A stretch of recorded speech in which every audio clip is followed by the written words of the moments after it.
epístolas gerais, ok? Nós já estudamos, irmãos, coisa parecida, né? Estudamos o Novo Testamento, por exemplo, que acabamos de uma forma entrando nas epístolas de Paulo, que é chamada de epístolas paulinas, e agora nós vamos falar das epístolas gerais, que também mas é Pedro, Tiago, João que foram autores dessas epístolas, tá?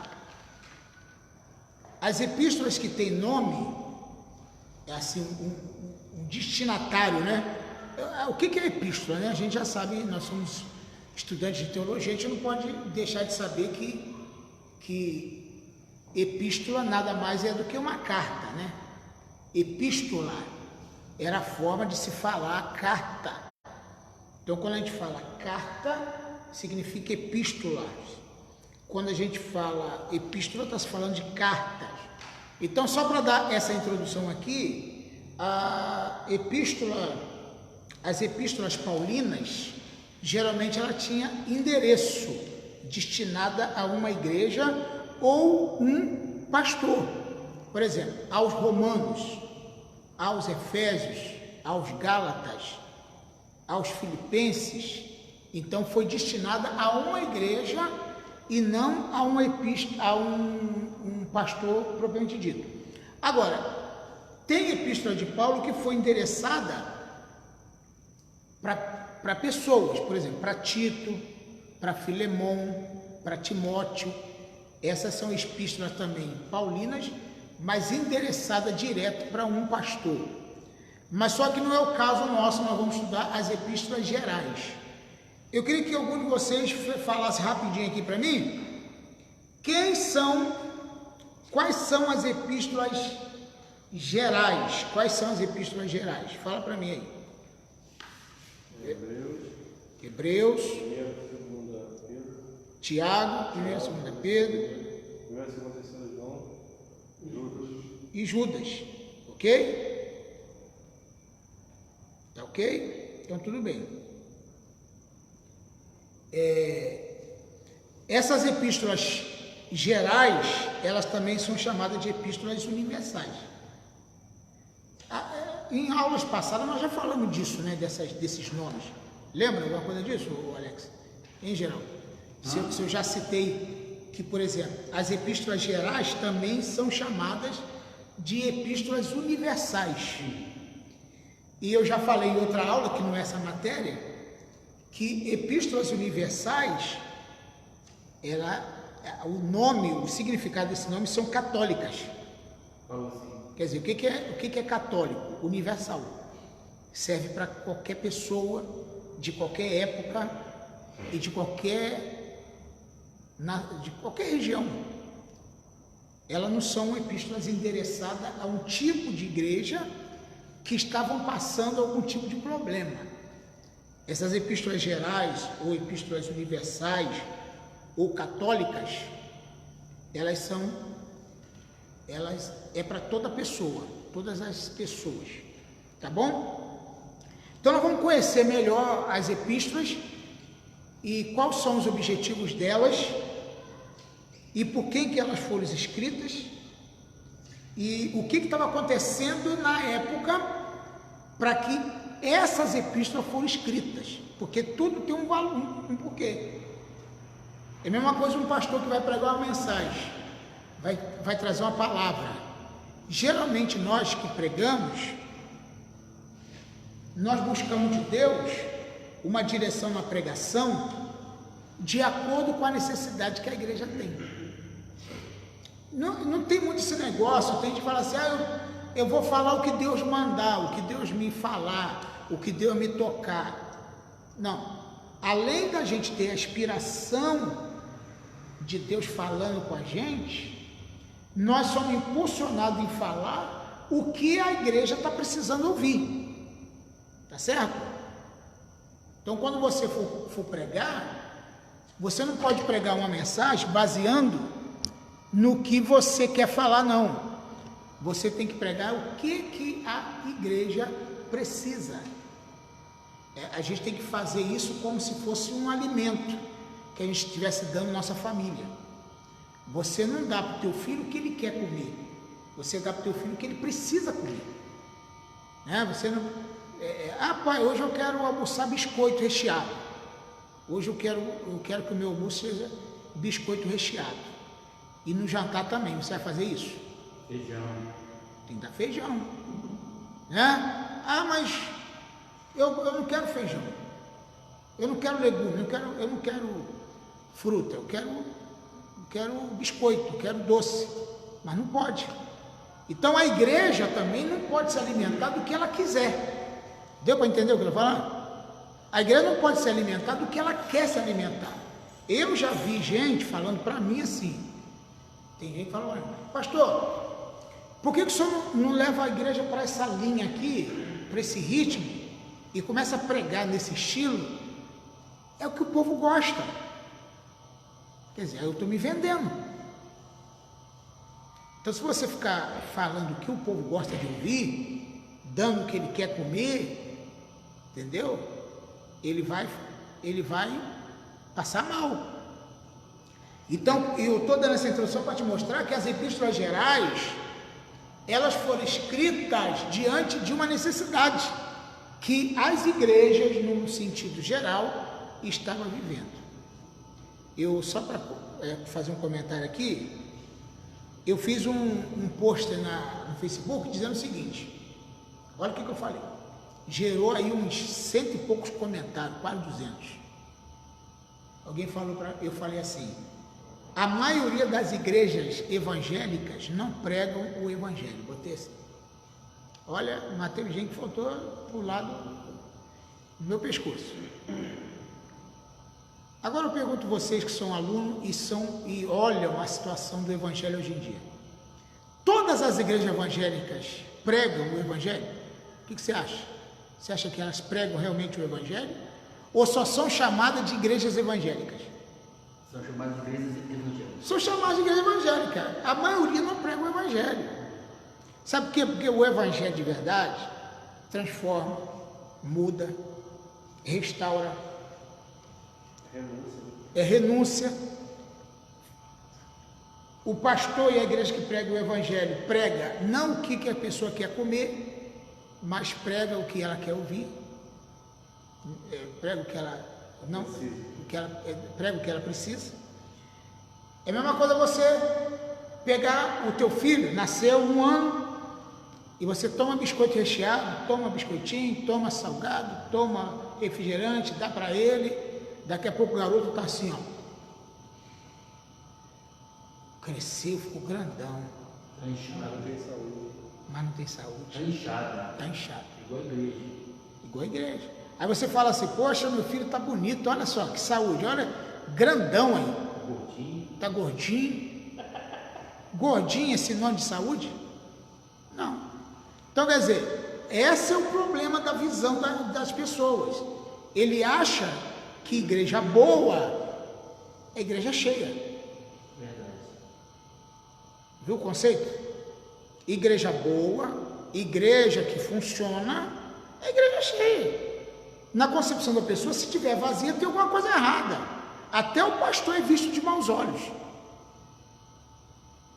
Como é que você encara uma igreja que está há anos e anos, tem um número de membros bem pequenininho? Qual é a visão das pessoas que estão passando e vendo? Poxa, tem alguma coisa com essa igreja? Tem alguma coisa, né? O pastor tem pecado. O pastor está em pecado, não é possível. Por que essa igreja não cresce? Por que as outras ali, a de lá, crescem e aqui não crescem? Por que será? Quer dizer, então você tem que ter ver o que as pessoas estão buscando, o que o ser humano quer. E tem pastores e igrejas que realmente dão o que eles querem comer. Eles não dão o que eles precisam. É verdade, pastor. Dão o que eles querem. Pura realidade. Entendeu? Aí, tá inchadinho. Aí você imagina, poxa, aquela igreja tem um alimento bom, as ovelhas tudo gordinha. Mas tão gordinha de venenos. De veneno. Tomando veneno todo dia. Igual uma pessoa que eu conheço, que disse que não fica sem tomar refrigerante um dia.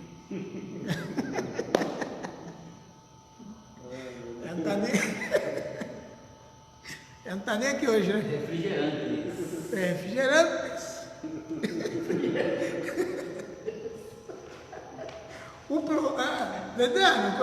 Vai ter problema qualquer hora dessa. Não para não para ver. Não pode dar pra ver. Essa é a grande verdade. Entendeu? Então, as epístolas gerais na Bíblia são as 8 cartas do Novo Testamento que não foram escritas pelos apóstolos Paulo. São elas Hebreus, Tiago, 1 e 2 Pedro, 1 e 2 e 3 João e Judas. Essas epístolas também são chamadas ou conhecidas como epístolas universais ou católicas, tá? Porque tem gente que pensa que a gente está falando católico, tá? Mas católico significa universal, tá? Por isso que o nome católico significa universal. Então,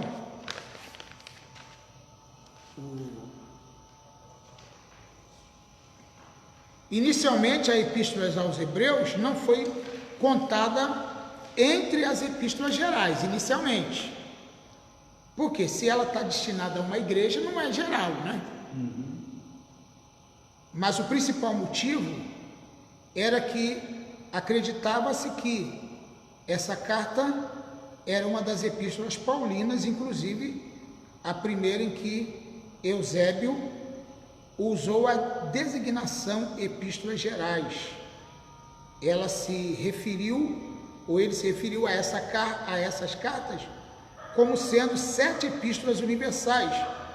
Com o tempo, a maioria dos estudiosos começou a considerar que a autoria da carta aos Hebreus não deveria ser atribuída a Paulo.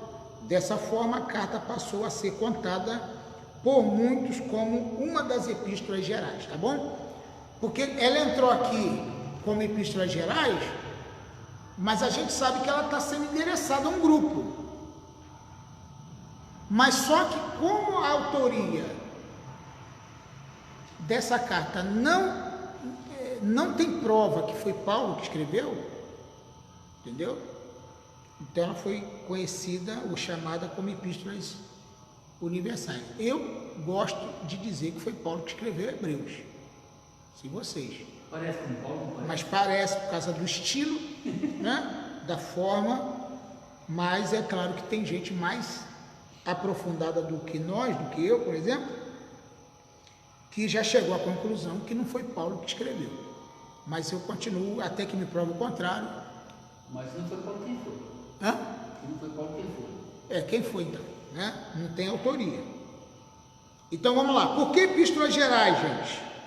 Por que são chamadas de epístolas gerais? As epístolas gerais receberam essa designação porque basicamente elas foram escritas para públicos mais universais. Isso significa que, em comparação às cartas de Paulo, as epístolas gerais são mais abrangentes e a maioria delas não possui destinatário específico. Era aí que eu queria chegar. Não possui destinatário específico. Quer dizer, Tiago escreveu para qual povo? Não está, ele escreveu. Mas serve para alguém em algum lugar. Mas não tem um endereço específico.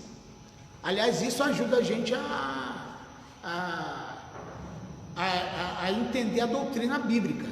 Por exemplo, você não pode pegar a epístola de Paulo, quando falou lá no capítulo 11 de Coríntios, quando fala do cabelo da mulher, do uso de véu,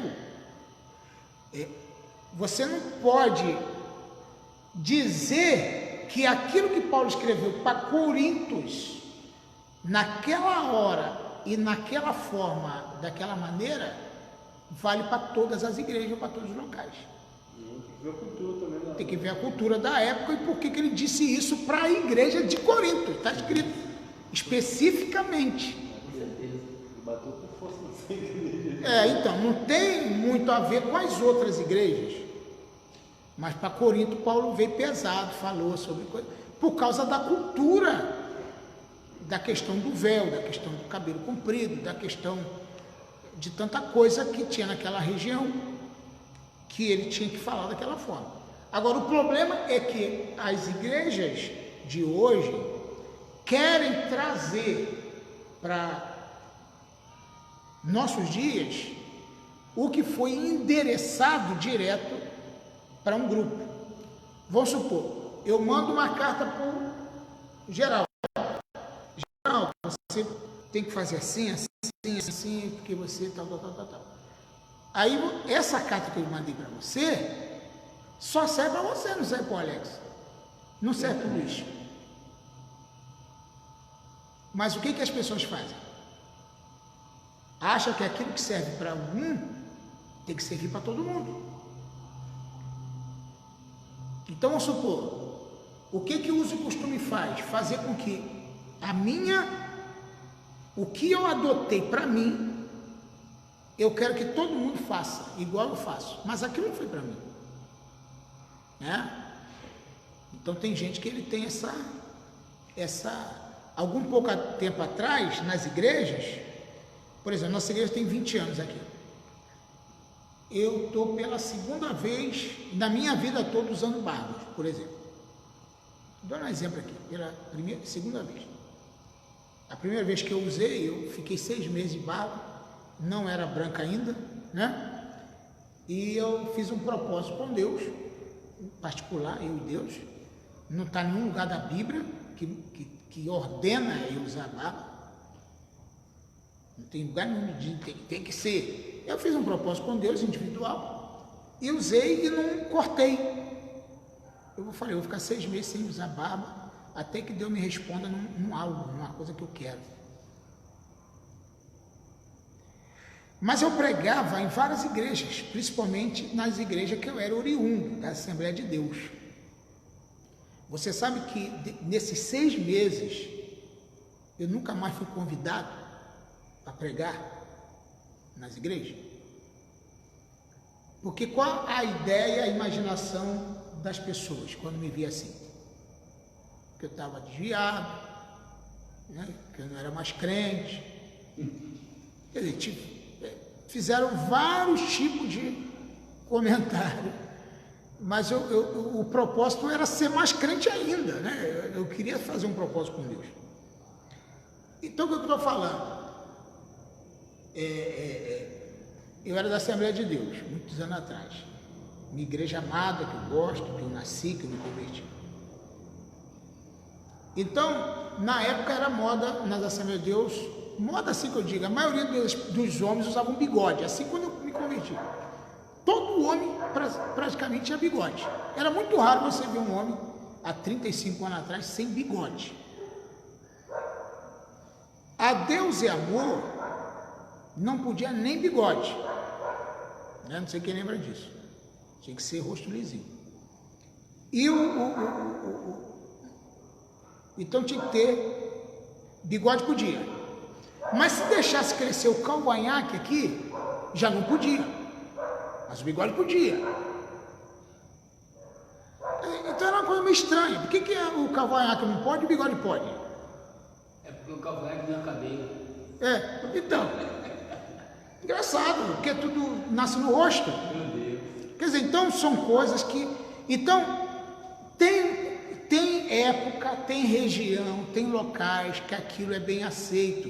Em outros lugares não é bem aceito, porque não tem cabimento. Então não tem cabimento eu pegar o que Paulo escreveu para Coríntios, tudo que Paulo escreveu para Coríntios, tudo, e aplicar hoje na nossa vida. Agora, em relação a epístolas gerais, por isso que eu estou falando sobre a questão das epístolas gerais. Por que eu estou falando sobre epístolas gerais? Porque as epístolas gerais já servem para qualquer pessoa, para qualquer igreja, para qualquer época. Viu a diferença? Isso que eu estou querendo dizer para você. Então ela não é para um grupo específico, ela serve para qualquer um. Qualquer um. Mas isso não quer dizer que as epístolas gerais não possuem destinatários contrário. A primeira epístola de Pedro foi escrita pelo apóstolo aos cristãos que moravam em Ponto, da Galácia, Capadócia, Ásia, Betínia, essas eram províncias da Ásia Menor. Quer dizer, então, o propósito de Pedro era atingir essas igrejas. Quer dizer, então são várias igrejas, não é uma igreja só. A epístola de Pedro, ela tinha endereços. Vou mandar para essa mesma carta, vai para Galáxia, vai para Ponto, vai para Capadócia, vai para Ásia e Betínia, e tal, vai para esses lugares, a mesma carta. Então vale para igreja A, igreja B, igreja C, igreja D, vale para várias igrejas, diferente das epístolas de Paulo, que era só para aquele povo. Vamos supor, o Timóteo não podia receber a carta de Paulo e falar assim: ah, então tá bom, o apóstolo, eu vou mandar para os outros então. Não, não é para os outros, é só para você. Não é para os outros. Entendeu? Então, vamos chegar lá. Também é provável que a segunda carta de Pedro também tenha sido endereçada a esses mesmos cristãos. E ao mesmo que Pedro tenha escrito outra carta, que acabou sendo perdida, tá? Porque nem todo mundo, nem toda carta está lá na Bíblia, tá, gente? A gente tem que ter esse entendimento, ok? De forma semelhante, a carta aos Hebreus igualmente foi escrita aos grupos de cristãos. Aparentemente esse grupo era formado por cristãos judeus da diáspora, né? Que provavelmente viviam na região da Itália, talvez em Roma. A gente vai lá ver isso em Hebreus capítulo 13, versículo 24. Então o que eu quero dizer para vocês? Que as epístolas, nós temos que diferenciar as epístolas gerais para as epístolas que são endereçadas a alguém. Deixa eu falar uma coisa aqui que eu estou lembrando que é importante.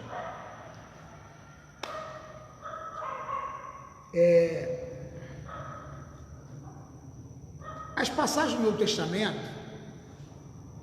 aquelas mais atrativas que contam história, Novo Testamento, Mateus, Marcos, Lucas, João, Atos, elas contam fatos, né? Não contam fatos, o que aconteceu, a questão dos milagres, disso, daquilo, os fatos, tá certo? O Antigo Testamento também conta história de gente, de pessoas, o que aconteceu, tal. Você sabia que as histórias são mais atrativas do que cartas? Por exemplo, eu contava muita história para meus filhos quando eu era criança. Então o que acontecia? Eu contava história e falava o nome dos personagens, das pessoas e tudo.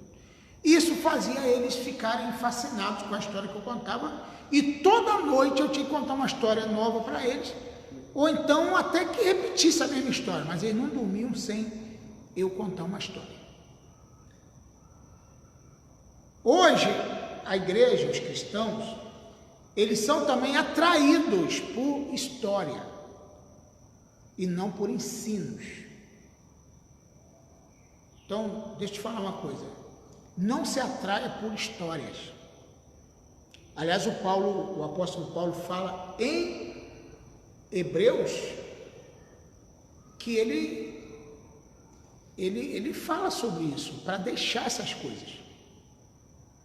A gente deixar as fábulas, deixar as genealogias, deixar os rudimentos e nos apegar e avançarmos para aquilo que é perfeito. Você já viu isso nas epístolas? Aí você lê isso na carta de Paulo, fala assim: poxa, a Bíblia está falando para eu deixar as histórias. Vamos ler na Bíblia, só para te mostrar. Está aqui. Vamos ler na carta de Paulo aos Hebreus? Para você ter uma ideia. Paulo aos Hebreus?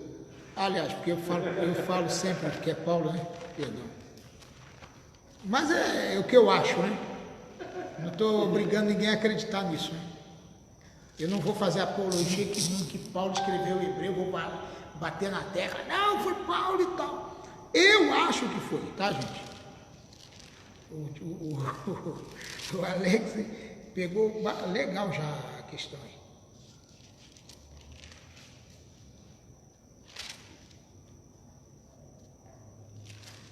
Ó, Hebreus 6, vamos dar uma olhadinha em Hebreus 6. Olha que coisa interessante. O Alex, o Luiz, o Geraldo, é para fazer isso aqui que ele está falando ou não é para fazer? Vamos ver. O que está escrito aí? Lê.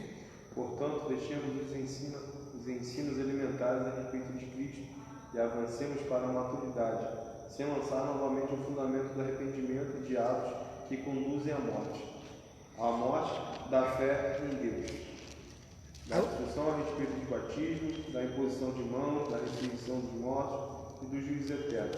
Assim faremos, se Deus o permitir. Deixa eu te perguntar uma coisa. É para deixar de... O que ele está falando? Deixemos os ensinos elementares a respeito de Cristo. O que significa elementares? Aí que tem que entender. É para deixar os ensinos elementares. E não deixar de falar isso. E não deixar de falar isso. Ó, você tem que avançar. Você já passou pelos ensinos elementares? Já? Agora vai para frente. Vamos começar para a maturidade. É isso que eu falo para as pessoas. Desse jeito. Porque senão você fica num ciclo vicioso o tempo todo falando a mesma coisa, irmão, estudando a mesma coisa. Você está voltando para o primário, lá para o ABC. Jesus fez milagre. Eu adoro ler sobre os milagres de Jesus. Irmão, existe coisas mais profundas para a gente estudar. Isso aí eu já aprendi. Isso aí eu já aprendi. Então, poxa, então tem que deixar os ensinos elementares.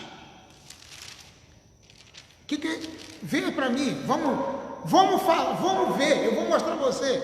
Eu já perguntei o que é ensinos elementares. E você vai ver. Porque eu acho que ele tem que ler a Bíblia e ver, né? E ver o que é realmente. Ó, se é para deixar os ensinos elementares, então vamos saber o que é algo elementares. Vamos ver, Alex, você que está aí já perto aí do dicionário. O que está aí? O que é algo elementar?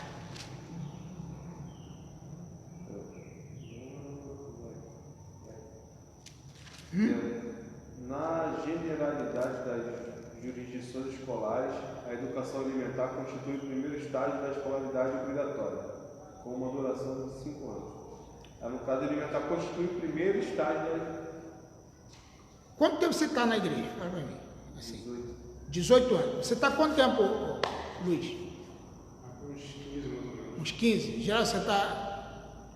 O quê? 104. 104. Por aí. Um monte de anos. Ancião. Quer dizer, aí você já passaram por esses ensinos elementares, sim ou não? Outro dia eu postei na internet botando um assunto bem forte. Aí várias pessoas falaram, pastor, as pessoas vão se escandalizar com um assunto desse. Eu falei, mas está na Bíblia. Isso é uma coisa para a gente discutir pessoalmente. Bom, eu tenho 5.000 pessoas no meu Facebook e nas minhas páginas tem mais 5.000, eu consigo gerar aí um termo de... Eu tenho mais gente na rede social do que na igreja, né? Então tem mais gente fora. E a maioria desse pessoal, a maioria é crente. E os que não são, continuam na minha página ou no meu Facebook, porque estão querendo alguma coisa, porque senão eles já tinham rapado fora de lá. Porque é só um clique, eles me excluem, a hora que eles quiserem. Não está gostando do que eu estou falando? Então, sai. Então, agora por que eles estão lá? É porque o que eu estou falando na rede social serve de alguma coisa para eles. Aí eu disse o seguinte: quem não está maduro o suficiente para discutir esse assunto, irmão, vai para outro lugar. Então você tem que deixar o ensino elementar. O que é o ensino elementar? São os primeiros anos de escolaridade. Você não vai dar para uma criança que está aprendendo a ler uma matéria de 2º grau e está aprendendo a ler agora. São ensinos elementares. Então o que Paulo está dizendo? Que você tem que abandonar, largar os ensinos elementares. Viu como é que é?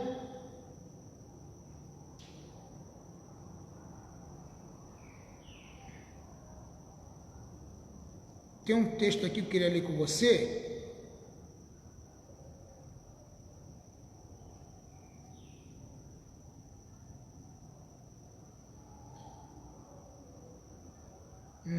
Aí, a nova linguagem fala assim vamos em frente a fim de chegarmos ao ensinamento de adultos. Pessoal? Aí você pega uma classe na escola dominical, se você juntar todo mundo, novo convertido, com crente mais antigo, tu vai estragar a tua classe. Sim ou não? Quem está chegando na igreja agora, ele tem que ir com a classe de catecúmenos. Com certeza. Se você botar ele na classe de aonde o pau vai quebrar, aonde nós vamos discutir assunto mais profundo, ele vai ficar boiando, não vai entender nada, vai atrapalhar. Eu vou ser obrigado a pegar leve por causa dele, para os outros. Eu não vou poder me aprofundar porque tem um novo convertido ali. Isso aconteceu muito já. Já estudei assim, aconteceu com você. Não já? O cara atrapalha na aula direto. Por que ele está fazendo perguntas elementares, enquanto tem gente querendo ir mais fundo? Aí ele levanta a mão e fala: professor, isso assim, assim. Faz uma pergunta que realmente para ele é muito necessário. Ele tem razão de fazer aquela pergunta. O problema é do pastor da igreja que bota ele numa classe de adulto, de classe de gente que está mais madura, no meio de obreiro, no meio de gente mais antiga. Viu o problema aí?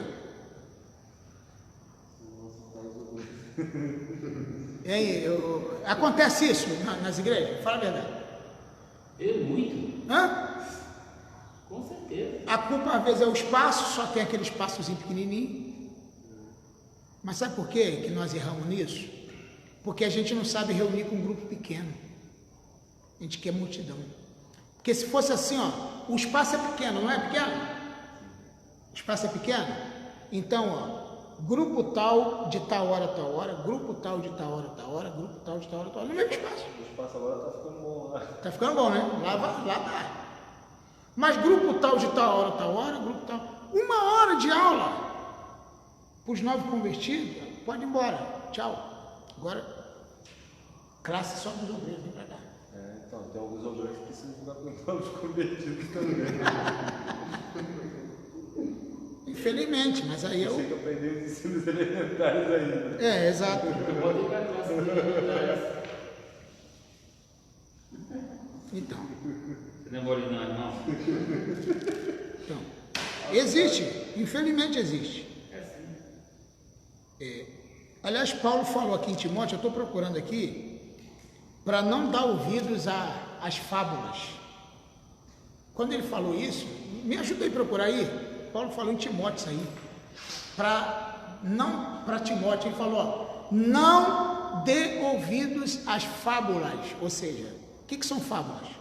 Aí nós vamos saber por que ele falou, não dê ouvido às fábulas. Está aqui, eu já achei. Se alguém... Timóteo 4. 4 o quê? 2 Timóteo 4. 4:4. 2 Timóteo 4:4. Vê se é isso aí.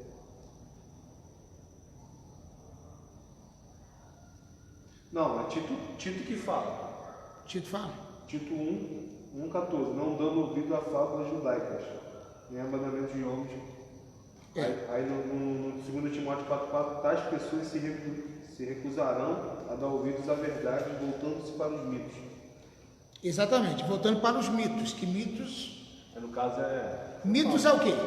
É uma coisa que provavelmente nem aconteceu. É um mito. Eu te pergunto, você, fala aqui para mim. Não estou desfazendo da Bíblia, porque eu creio muito na Bíblia. E se aquela história está lá, é porque ela tem um propósito. Mesmo que ela nunca tenha acontecido, de fato. O que é um mito? Tem passagem na Bíblia. Por exemplo, a crença de que o anjo movia as águas era verdade ou era um mito? Era um mito. Viu o que eu estou falando, querido? É você. Ah, porque um anjo movia as águas de tempo em tempo, agitava. O primeiro que entrava era curado de qualquer enfermidade que tivesse. Isso era verdade? Ou era uma história que passava de geração para geração até chegar naquele tempo? A história do rico e do Lázaro é verdade? Eles existiram de verdade?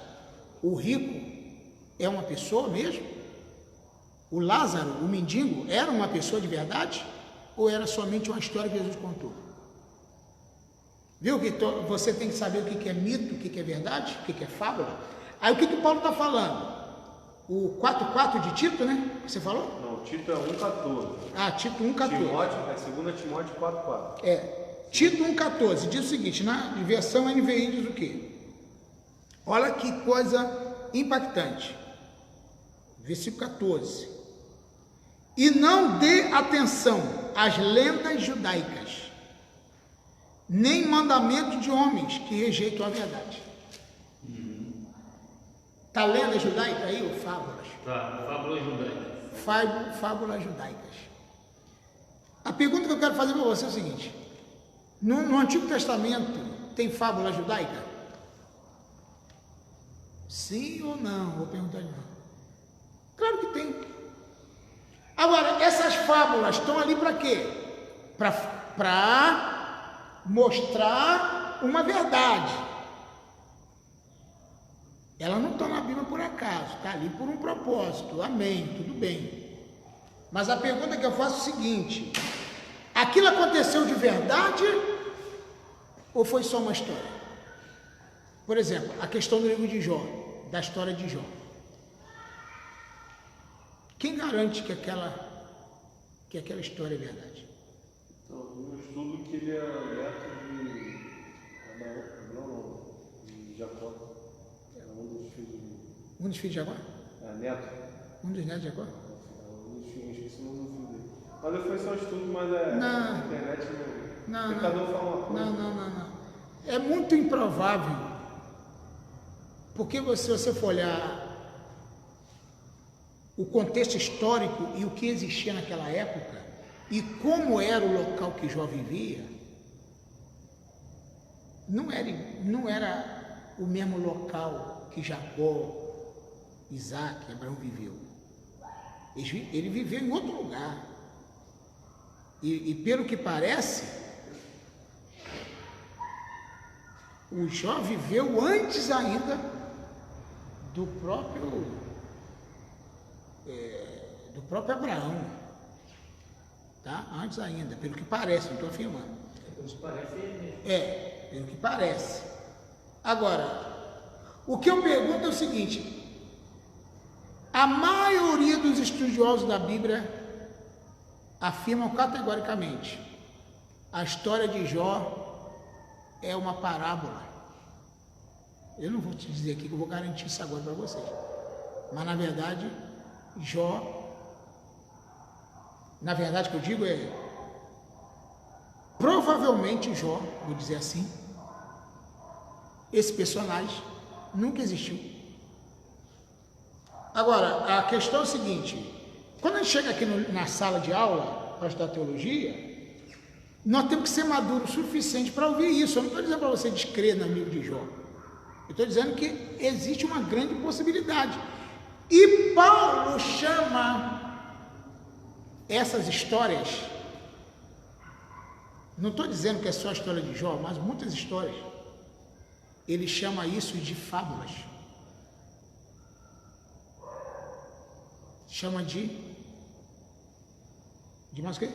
Fábula não, mitos.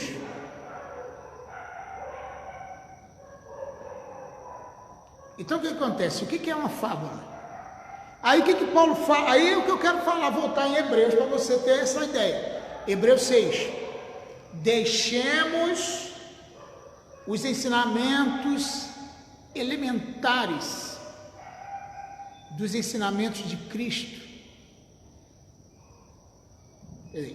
O escritor aos Hebreus está dizendo o seguinte: cai fora do raso, sai do raso e vai lá para o fundo. Sim. É isso que ele está dizendo, está falando para você não ler mais o Novo Testamento, não ler mais a história das curas de Jesus, não está falando para você não ler mais isso. Ele está dizendo que existe coisa mais funda que você pode entrar e você está parado naquele lá toda a vida. Isso que eu quero dizer para você.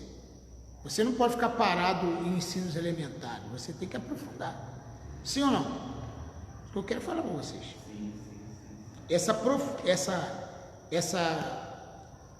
Essa questão de se aprofundar é muito importante, gente. Você não pode ficar no raso a vida inteira.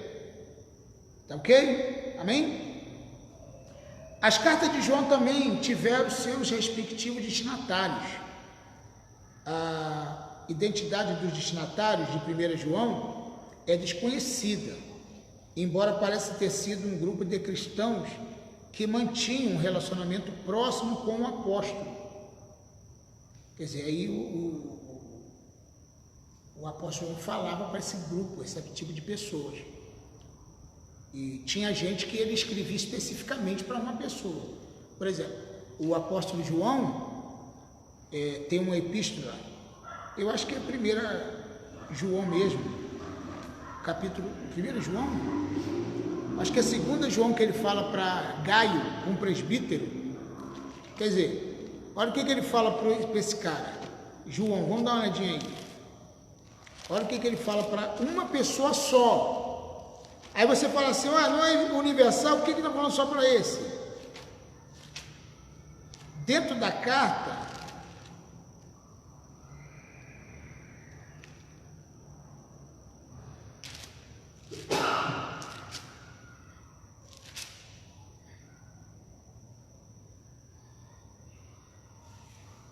na 3 de João, versículo 2, lê para mim, tá aí o Luiz, dá para ler? Qual? 3 de João,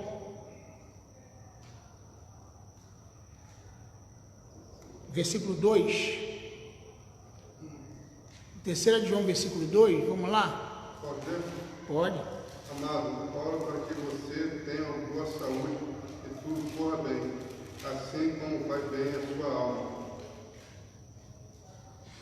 Agora, quem é essa pessoa que ele chamou de amado? Dá para saber identificar aí? Eu já identifiquei, eu sei quem é.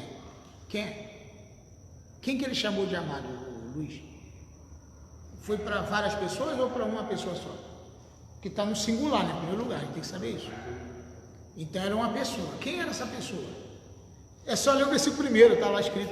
Lê aí, Gaio. O Gaio era o quê? Presbítero. Era um presbítero. Quer dizer, então a terceira carta de João foi escrita para uma pessoa só. Mas a questão é que ela serve para todas as igrejas. Viu o ponto de vista aqui que eu quero chegar? Vamos supor, ele falou: amado, desejo que te vá bem e que você tenha saúde, assim como vai bem a tua alma. Quer dizer, ele falou só para uma pessoa. Agora, eu posso tomar para mim essa palavra que ele falou? Para Gaio? Ele falou para Gaio. Ela pode ser... eu vou pegar essa palavra de Gaio, que João falou para ele, eu vou botar o meu nome aqui. E vou viver essa palavra. Então o que ele disse? Amado, eu desejo que você vá bem. Eu desejo que vá bem, outra versão é que você seja próspero. Né? Então, recebe. Eu desejo que você seja próspero. Assim como é próspero a tua alma. Quem recebe? Eu também. Foi escrito para Gaio, mas para mim serve. Eu estou nessa. Então é essa que é a questão. A gente tem que saber para quem está endereçado, mas ela serve para qualquer época e para qualquer pessoa. Com relação à segunda epístola de João, o texto diz que a carta foi enviada à senhora eleita e a seus filhos. Quem é essa senhora eleita e seus filhos? Vamos ver 1 João capítulo 1, versículo 1. A carta foi para uma senhora eleita e seus filhos. Essa é a igreja, não? Essa referência, essa designação pode ser tanto uma referência literal a uma senhora cristã e seus familiares, como pode ser uma referência figurada da igreja local. O que está escrito aí? Vamos ler o texto. 1 João 1. Está aberto aí, Alex? Está no meio. O que era desde o princípio, o que temos ouvido, o que temos visto com os nossos próprios olhos, o que contemplamos e as nossas mãos apalparam, com respeito ao verbo da vida. 1 João. 1 João. 1 João. Tá. Nós vamos... É 1 João mesmo? Capítulo 1, versículo 1. Deixa eu botar ele aí. O que era desde o princípio, o que eu vi, assim mesmo. Tá. Mas a questão é que essa carta, ele faz menção dessa senhora. Vamos ver onde eu acho aqui.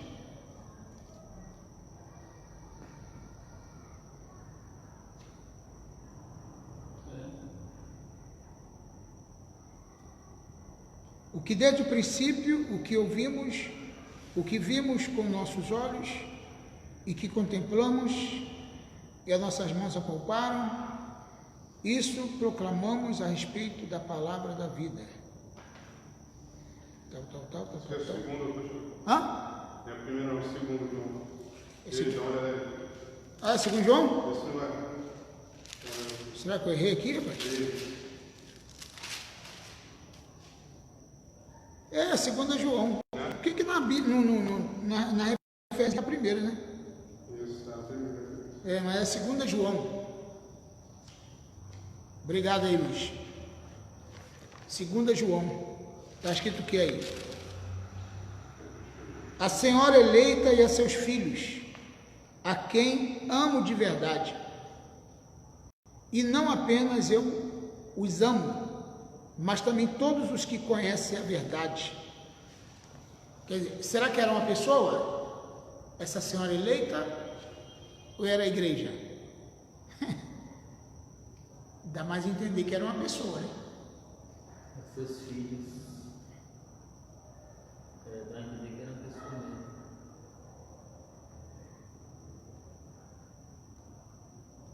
Agora, a senhora eleita. Pode ser também que seja igreja. Igreja, né? É. Seus filhos, Eleita é escolhida, né? aos quais